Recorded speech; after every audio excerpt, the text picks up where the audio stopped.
আসসালামু আলাইকুম। আজকের দিনটি আমাদের কাছে খুব বিশেষ একটি দিন। 34-এর 2 দশক পূর্তি উপলক্ষে আমরা বন্ধুরা সব এক হয়েছি। কেউ তরমুজ খাচ্ছে, কেউ আনারস। আমি জুম্মার নামাজের পরেই ওদের সাথে যোগদান করি। পরিবার নিয়ে এসেছি। আমরা আমাদের লাঞ্চ বটতলা থেকে সেরে চলে আসি পুরান কলায়, যেখানে আমরা সাংস্কৃতিক অনুষ্ঠান এবং কিছু স্মরণ সভার মতো আমরা করেছি। আমাদের প্রয়াত বন্ধুদের আমরা স্মরণ করেছি। খুব ভালোই কাটছে সময়টা এবং যে যার মতো করে এনজয় করতেছে। এক হওয়াটা এখন অনেক কষ্টের বিষয়। চাকরিতে আমাদের অনেক ধরনের দায়বদ্ধতা, ফ্রি টাইম আমাদের একেবারেই মিলে না। এখন এই যে তন্ময় কিছু কথা বলবে আমাদের প্রিয় নাহিদের স্মরণে। নাহিদ আমাদের ছেড়ে চলে গিয়েছে এবং এটা আমাদেরকে এখনো কোনো না কোনো ভাবে ব্যথিত করে।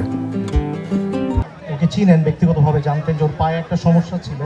ও প্রতি মাসে 2-1 বার করে ব্লাড দিতে হতো। লিউকেমিয়া ছিল। বাবা মার একমাত্র সন্তান হওয়া সত্ত্বেও তার ডিটারমিনেশনের কোনো অভাব ছিল না। তার একক প্রচেষ্টায় সে পাশ করে বের হওয়ার পরে একটি সরকারি বিশ্ববিদ্যালয় ডুয়েটের ব্যাপারে অবশ্যই জানেন আপনারা, সেখানে শিক্ষকতা যোগদান করে এবং পরবর্তীতে বিয়ের পরে যখন ওর বাচ্চার বয়স 1 বছরও না, সেই সময় আমাদেরকে ছেড়ে চলে যায়। তো আমি রুমমেট হিসাবে স্মরণ করি জাহিদকে। আর আরও রুমমেট হিসেবে ছিল শাকিল, অ্যালেক্স, ওশান, তারপরে রানা। তো আমরা সবাই জানি যে খুব ভালো একটা ছেলে ছিল এবং বাবা মার একমাত্র সন্তান ছিল আমার। তো আপনারা সবাই দোয়া করবেন ওর জন্য, আমরা সবাই দোয়া করব। কিছু সময় আলবেরুনিতে কাটে, নামাজ আদায় করি, একটু খেলাধুলা করি।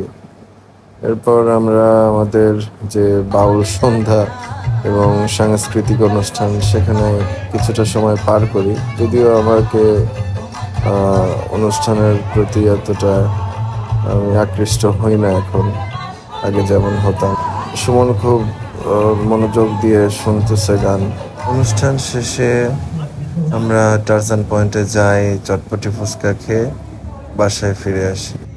ক্যাম্পাসে আসলে আর ব্যস্ত জীবনে ফিরতে মন চায় না। মনে চায় যেন ফিরে যাই ক্যাফেতে অথবা মেহেরে।